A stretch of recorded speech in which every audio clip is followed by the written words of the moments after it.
Well, there's this debate that the government should first of all encourage domestic investors before going after foreign investors. What's your take on this? Good statement. Like my colleague mentioned earlier, what are the policies in place to encourage local businessmen? You see,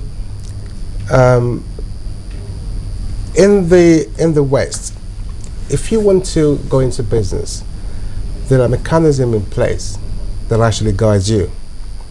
You have in the position of various NGOs, okay, who actually partners with the government, who actually take you through. Because I always say this, it is not everybody's business to go into business. You need to have the know-how and the reason why you want to go into business. Now, in this country, if you really need to encourage people, the local, which is the micro sector of the economy, you really need to put some policies in place on how to guide them. The last time I spoke about credit facilities, how to make that available for local investors or local businessmen and women on how to access them, perhaps with a very low interest rate. Okay, that is not there. We have the microfinance banks, which fundamentally they're meant to provide the services to local. But this day, that's not. That has been changed because it's not been really regulated. Because now they're even making more money than the commercial banks. So you can't even have direct access to them to actually solve your own commercial or business issues. Now, also, there are other policies like regulations. Okay. Now, if I am a small businessman, and you're a big business, and I transfer business with you, and you are owing me money. If you don't pay my money on time, there's every tendency that I'm going to go down, right? There are no law in place, or maybe there are law in place, but it's not been effective. Okay? In the UK, for example, if you owe me any money and you don't want to pay me, I don't have to bite you or fight you or anything. I walk into a local county court, pick up a form, pay a token fee, fill in the information in there, submit it to the form and to the court, to the county court.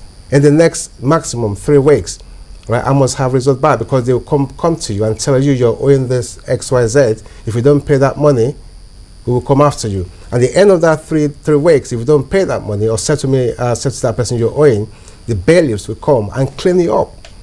So you are being protected. That you're not going to, someone else, because you're bigger than I, you're not going to shortchange me because... So we need to have something as, just like what you've just described in our own system as well to protect the...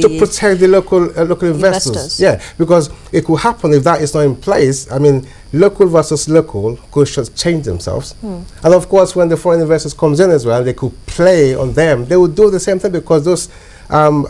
judicial or legislative policies are not in place. So the government needs to look into that as well on how to protect the local investors as well. Dr. I, did you want to add something? Yeah, I think he has said it all about policy, and, the policy support for local investors, small and medium scale enterprises. But is it just the policies that we should be looking at? Basically, government has to show commitment. Okay, by setting the right policies and enforcing those policies.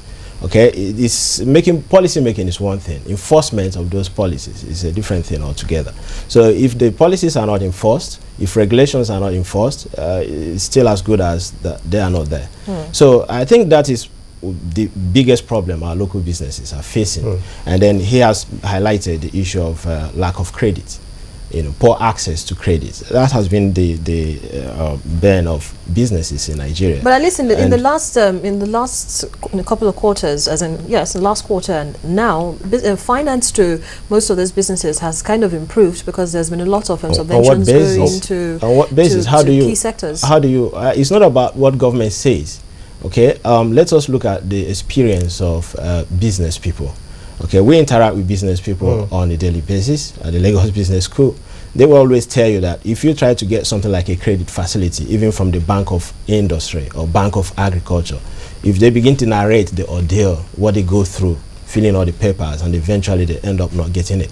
And in fact, the truth of the matter is that it's foreigners that end up benefiting from the incentives that should apply to our local businesses. How so? If if the incentives are meant for domestic investors, why would it be the foreign investors who would gain from it more? Okay, I'm going to give you some examples.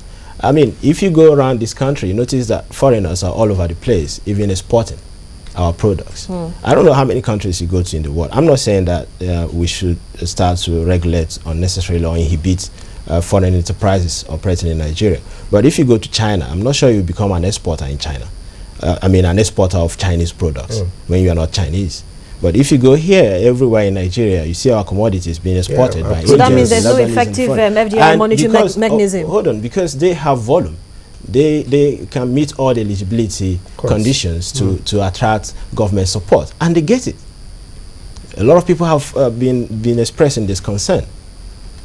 So is it that we don't have an effective foreign direct investment monitoring mechanism? I don't know if that is the way to put it, but the issue is that government has not shown commitment towards growing the local industry. They are not even being protected.